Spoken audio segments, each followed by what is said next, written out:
I'm Tobias Read, and as State Treasurer, I'm Oregon's Chief Investment Officer.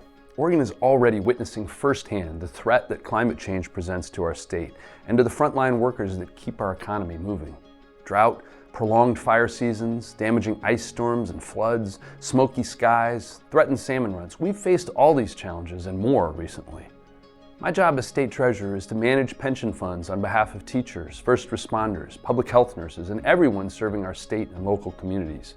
I have to ensure that these funds are as productive as possible so we can meet our obligations to retirees now and in the future. It's clear that to do that, we have to address the risks of climate change to our investments and invest in the new technologies and strategies that combat it.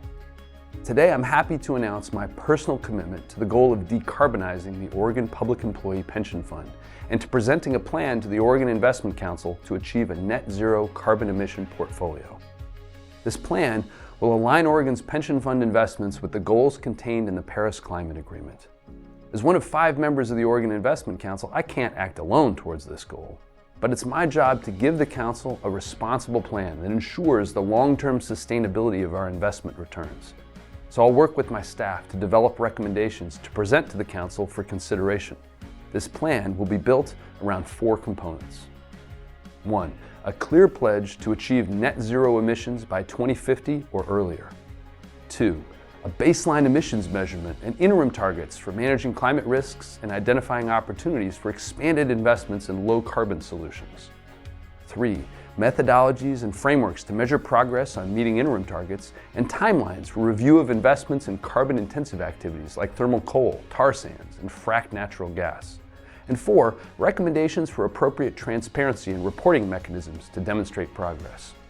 Here's the bottom line. The climate crisis is not off in the distant future. It's here, now, and it makes our job of providing secure retirements for those firefighters, teachers, and public servants who've worked so hard for a better Oregon more difficult. That means we have to look far into the future, 30 and 40 years from now, and consider all the risks and opportunities. Planning and acting now to address the investment risks and opportunities of the climate crisis is a critical next step in making sure the pension fund will produce strong returns for generations to come. I'm under no illusions. This will be hard work, but it's what we have to do. Because by taking our obligations to our beneficiaries seriously, we'll serve Oregon's public servants better. And by doing that, we'll contribute to a better Oregon. So let's get to work.